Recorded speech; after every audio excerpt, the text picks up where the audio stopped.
हे WhatsApp guys, कैसे हो आप सभी लोग। आई होप सभी लोग काफ़ी अच्छे हो। और आज से हम लोग जीरो टू प्रीमियम लेवल का एक क्लास स्टार्ट करने वाले हैं, एक प्लेलिस्ट स्टार्ट करने वाले हैं जिसमें हम लोग मार्केट क्या है से लेके प्रॉफिट आपके पोर्टफोलियो में कैसे होता है यहाँ तक की सारी जर्नी को हम लोग सीखेंगे। उसके बीच की सारी बातों को कवर करेंगे और उसके बीच का जितना भी फंडा है ना उसको इस हिसाब से क्लियर करेंगे कि आप खुद से आगे एक अच्छा खासा प्रॉफिट जनरेट कर पाओ। सो स्टार्ट करते हैं वीडियो को, लेकिन इसके लिए आप थोड़ा सा टाइम लेके बैठ जाओ, कॉपी पेन लेके बैठ जाओ, क्योंकि ये एक पूरा प्लेलिस्ट स्टार्ट करने वाला हूँ जो कि इसमें हर एक चीज़ अवेलेबल रहेगा। आप जो भी मार्केट से रिलेटेड चाहते हो, अगर कोई छोटा बच्चा भी स्टॉक मार्केट क्या है ये चीज़ सुन के आता है और यहाँ से प्लेलिस्ट देखना स्टार्ट कर रहा है, हमारा ये पहला वीडियो देखना स्टार्ट कर रहा है, तो यहाँ से जितनी हम लोग की सीरीज़ आने वाली है उसमें वो कन्फर्म है कि वो काफ़ी अच्छा खासा चीज़ों को समझ जाएगा और अपने एक्सपीरियंस के साथ वो प्रॉफिट भी जनरेट कर पाएगा। तो हम लोग चीज़ों को स्टार्ट करते हैं, लेकिन आप लोग शांति भाव से बैठ जाओ और आप लोग को क्या करना है, वीडियो को ज़्यादा से ज़्यादा शेयर कर देना है उनके पास जो भी नए मार्केट सीखना चाहते हैं। और आप क्या करोगे, आप लाइक करके थोड़ा सा मुझे मोटिवेट कर दोगे, ये बताओगे कि भाई वीडियो काफ़ी अच्छी चल रही है, आप इसको कंटिन्यू रखो और अच्छे से चीज़ों को बताओ। ठीक है, तो वीडियो को स्टार्ट करते हैं। और आज हम लोग टॉपिक ये सीखेंगे कि मार्केट क्या है। ठीक है, व्हाट इज़ स्टॉक मार्केट। लेकिन अगर मैं ओवरव्यू दे दूं तो यहाँ पे हम लोग सीखेंगे कि मार्केट क्या है, मार्केट वर्क कैसे करता है। हम लोग टूल के बारे में सीखेंगे कि कौन सा टूल यूज़ करना चाहिए, डीमेट कौन सा यूज़ करना चाहिए, आप किस चीज़ के लिए बने हो पहले उस चीज़ को बताओ। आप कहीं ऐसा तो नहीं है एफएनओ के लिए बने हो, आप स्विंग पे बैठे हो, स्विंग के लिए बने हो, पहले आप अपने आप को जानोगे। ठीक है, हर चीज़ डिस्कस यहाँ पे करेंगे। रिस्क मैनेजमेंट क्या है उसे पकड़ेंगे। हम लोग जो भी प्रॉफिट निकालते हैं उसको, उस मनी को हम लोग सेव कैसे करेंगे वापस मार्केट में। ऐसा नहीं है कि ले जाके वापस से दे देना है, एक बार लाखों निकाल के और फिर पता चला 2-3 लाख दे दिए मार्केट को खुशी खुशी में, तो ऐसा कुछ नहीं करना। ओके, सेव करना सीखेंगे। कैंडल क्या है, पैटर्न क्या है, कैंडल स्टिक क्या है, एफआईआई क्या है, डीआईआई क्या है। ठीक है, इंपॉर्टेंट इंडिकेटर के बारे में सीखेंगे। ठीक है, एफएनओ क्या है, और ये बैंक निफ्टी वर्क कैसे करता है, निफ्टी वर्क कैसे करता है, फिन निफ्टी कैसे करता है। इनफैक्ट यहाँ पे हर एक चीज़ जो आपके दिमाग में है मार्केट से रिलेटेड वो सारी चीज़ें यहाँ पे कवर होने वाली है। तो वीडियो को आराम से स्टार्ट करते हैं और हम लोग चलते हैं अपने पहले टॉपिक की तरफ। तो हमारा पहला टॉपिक है कि व्हाट इज़ स्टॉक मार्केट और हाउ टू वर्क। ठीक है, मार्केट क्या है और ये वर्क कैसे करता है। तो यहाँ पे हर कोई ये चीज़ जानता है कि ये जो भी स्टॉक मार्केट का पूरा गेम चलता है वो कंपनीज पे चलता है। तो कंपनी दो प्रकार की होती हैं, दो तरह की होती हैं। पहला होता है प्राइवेट कंपनी और दूसरा होता है पब्लिक कंपनी। तो हम लोग समझते हैं कि प्राइवेट कंपनी क्या है और पब्लिक कंपनी क्या है। देखो, प्राइवेट कंपनी जो भी होता है उसका ऑनरशिप सिर्फ ऑनर के पास रहता है, सबके लिए अवेलेबल नहीं होता है। लेकिन पब्लिक कंपनी जो होता है इसका ऑनरशिप कोई भी ले सकता है, मैं ले सकता हूँ, आप ले सकते हो, वो ऑनरशिप उसका कोई भी ले सकता है। कैसे ले सकता है, शेयर को खरीद के। तो एक एग्जाम्पल समझते हैं कि XYZ नाम की कोई एक कंपनी है। ठीक है, एक छोटे से एग्जांपल से इस गेम को स्टार्ट करते हैं और आराम से सीखेंगे। तो XYZ नाम की कोई एक कंपनी है और वो गेमिंग प्रोडक्ट बनाती है। ठीक है, कुछ भी ऐसा, और उसे गेम खेलने में काफ़ी यूज़ किया जाता है और यह बढ़िया क्वालिटी की और अपने कॉम्पिटिटर के मुकाबले काफ़ी अच्छा प्रोडक्ट बना रही है ये XYZ कंपनी। ओके, तो इसके वजह से प्रोडक्ट की डिमांड बढ़ने लगती है और उसके पास कैपेसिटी से ज़्यादा कस्टमर आने लगते हैं।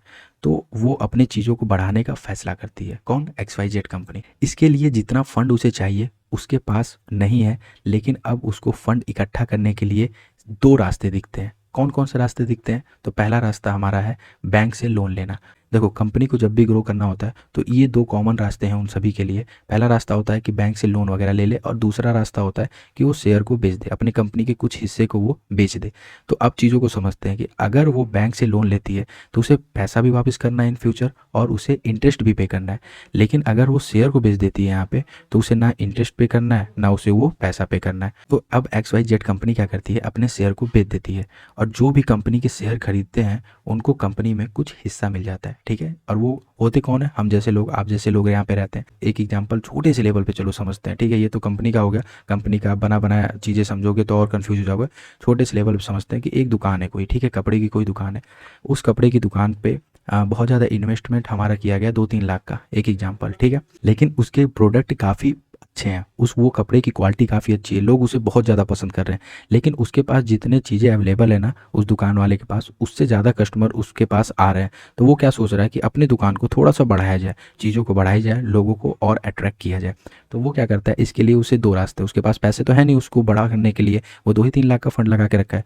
तो वो क्या करता है, अब जाता है या तो बैंक से लोन लेगा या तो किसी और से पैसे लेगा। तो मिला जुला के इंटरेस्ट वाली बात तो आएगी, पैसा देने वाली भी बात आ गई। या तो वो क्या करेगा, किसी को पार्टनर बना लेगा। किसी को क्या करेगा, अपना जो दुकान है ना उस दुकान में हिस्सेदारी दे देगा। अब जब उस दुकान के 2-3 ऑनर हैं तो उसे ना इंटरेस्ट पे करना है कहीं पे और ना पैसे वापस करने हैं, और वो क्या करेगा, उसको जितना ब्रॉड लेवल पे दुकान करना था वो अपना दुकान कर भी लिया और कस्टमर को उनकी चीज़ें प्रोवाइड करवा दिया, उनको ले जाके वो क्वालिटी भी दे दिया, वो कस्टमर उसके बने रह गए। तो चीज़ें इस हिसाब से काम करती है। आई होप आप कंपनी वाला और दुकान वाला कोई भी एक चीज़ आप रिलेट करके आप आराम से चीज़ों को समझ सकते हो। तो अब आगे चलते हैं। जब यहाँ पे कंपनी ने अपना शेयर बेच दिया तो उससे उसका क्या हुआ, कुछ हिस्सा जो था पैसे, उसे जितना फंड चाहिए थे वो मिल गया, और लोगों को क्या हुआ, उस कंपनी में कुछ हिस्सेदारी मिल गई। अब एक चीज़ आप ध्यान देना कि जब भी खरीदने वाले बेचने वाले से ज़्यादा हो जाते हैं तो वहाँ पे प्राइस बढ़ जाती है, लेकिन जब भी बेचने वाले खरीदने वाले से ज़्यादा हो जाते हैं तो वहाँ पे प्राइस कम हो जाती है। अब छोटा सा एग्जांपल समझते हैं कि मार्केट में एक बहुत अच्छा मोबाइल आया हुआ है, ठीक है, अप्रॉक्स 20-20 हज़ार के आसपास का है, ठीक है, और वो मोबाइल क्या है कि हर जगह अवेलेबल नहीं हो रहा है वो, लेकिन उसका डिमांड बहुत ज़्यादा है, उसे हर कोई खरीदना चाह रहा है। तो अब आपके पूरे कॉलोनी में दुकान तो मोबाइल की बहुत सारी हैं, बहुत सारी अनलिमिटेड दुकान है मोबाइल की, लेकिन कुछ ही ऐसी दुकान है, 2-4 दुकान जहाँ पे वो मोबाइल अवेलेबल है। तो अब क्या है कि उस मोबाइल का जो दाम है वो है 20,000 ही, लेकिन अगर जहाँ पे अवेलेबल है 2 ही 3 जगह पे, आप वहाँ पे जब भी लेने जाओगे तो वो 20,000 का मोबाइल 20,500 में सेल होगा। क्यों होगा? क्योंकि वो चीज़ों का डिमांड है, और उस डिमांड वाली चीज़ों को ना बढ़ा के खरीदा जा सकता है, ठीक है, बढ़ा के दुकान वाला जो है उसे बेच सकता है, क्योंकि लोगों को वो चाहिए तो वो एक्स्ट्रा पैसा देने के लिए तैयार रहेंगे। तो जब भी खरीदने वाला बेचने वाले से ज़्यादा होगा तो वहाँ पे प्राइस बढ़ती है, और जब भी बेचने वाला खरीदने वाले से ज़्यादा होगा तो वहाँ पे क्या होगा, शेयर का प्राइस कम हो जाता है, ठीक है। एग्जाम्पल के थ्रू आप चीज़ों को रिलेट करना, टच करना, और वहाँ पे आप आराम से समझ जाओगे। तो इसलिए स्टॉक मार्केट में हमेशा शेयर की प्राइस कम ज़्यादा होती रहती है। ओके, तो अब इतना समझ गए। अब बात आती है कि कंपनी को ट्रैक कैसे करते हैं, ठीक है, चीज़ों को तो हम टच कर लिए, तो अब बात आती है कि हम लोग कंपनी को ट्रैक कैसे करते हैं, ठीक है, हम लोग इस कंपनी को ट्रैक कैसे करें। तो आप एक चीज़ समझना कि स्टॉक मार्केट में हज़ारों कंपनी है, ठीक है, यहाँ पे हज़ारों कंपनी है, लेकिन इन सभी को ट्रैक करना ना के बराबर है।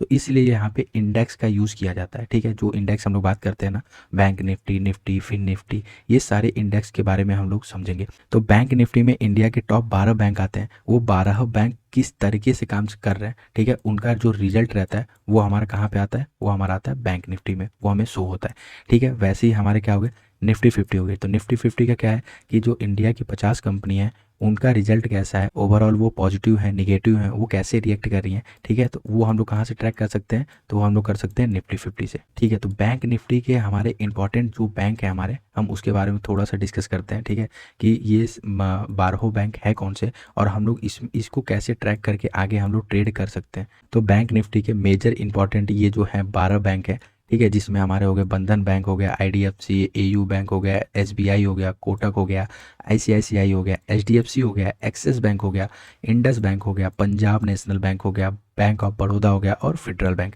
अब ये जो भी वर्क कर रहे हैं ना दिन में, ये जितना भी इन लोगों ने काम किया है उसका रिजल्ट हम लोग को कहाँ पे दिखेगा, बैंक निफ्टी में हमें शो होगा। बैंक निफ्टी बढ़ती घटती दिखेगी इनके हिसाब से, ठीक है। तो अगर हम लोग इसको ट्रैक करना सीख जाए, इसको प्रॉपर तरीके से हम लोग इनको यूज़ करना सीख जाए, तो क्या हम लोग बैंक निफ्टी को ट्रैक नहीं कर सकते हैं? सेम चीज़ यही चीज़ हम लोग बात करेंगे अगर निफ्टी का। तो क्या अगर हम निफ्टी 50 की अगर 50 कंपनी को ट्रैक करना सीख जाए तो क्या हम लोग निफ्टी को ट्रैक नहीं कर सकते हैं? ठीक है। लेकिन अब बड़ी बात आती है कि 50 कंपनी एक साथ कैसे ट्रैक होगी। तो इसके लिए हम लोग बात करेंगे कि ये जो जहाँ अब बैंक निफ्टी में ही 12 बैंक है ना, तो 12 बैंक एकदम बराबर तो है नहीं कि 12 बैंक है तो सबके 10-10% ही यहाँ पे बैंक निफ्टी में रोल है। हर किसी का अलग है। सबसे बड़ा रोल किसका है? एचडीएफसी का है। ऐसे ही सबसे छोटा रोल किसका हो जाएगा? एयू बैंक का, मतलब पंजाब नेशनल, छोटे जो ऐसे हर किसी का परसेंटेज अलग अलग है। तो हम लोग ध्यान किस पे देंगे? जो बड़ा बड़ा परसेंटेज जिसका है, ठीक है, जिसका 15% है, जिस बैंक का 20% है, क्योंकि ये लोग हिलाने का दम रखती हैं मार्केट को, ठीक है। तो हम लोग उसको ट्रैक करेंगे और उसके हिसाब से आगे चीज़ों को और समझेंगे और ट्रेड करना सीखेंगे।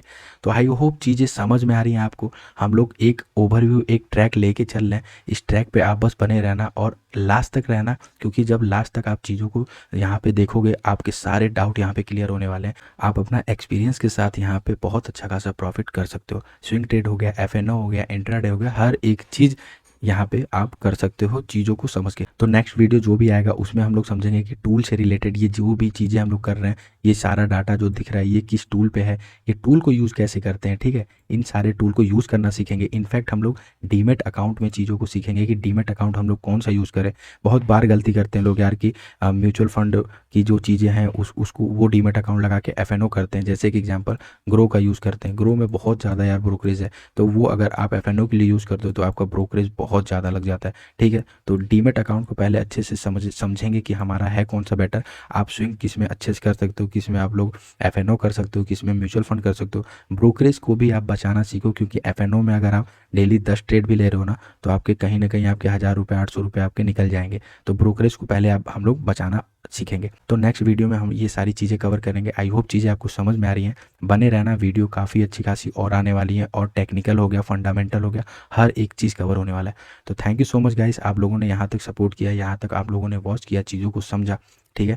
और अगर इतना ज़्यादा आप लोग सपोर्ट कर रहे हो तो मैं आपको उस हद तक चीज़ें समझाने की कोशिश करूँगा जहाँ तक आप सीखना चाहते हो। तो आप लोग डिसअपॉइंटेड नहीं होने वाले हो, एकदम शांति भाव से बस बैठो, चीज़ों को सीखो और वहाँ पे मार्केट में होता हुआ देखो। मिलते हैं गाइस अगले वीडियो में। Thank you so much.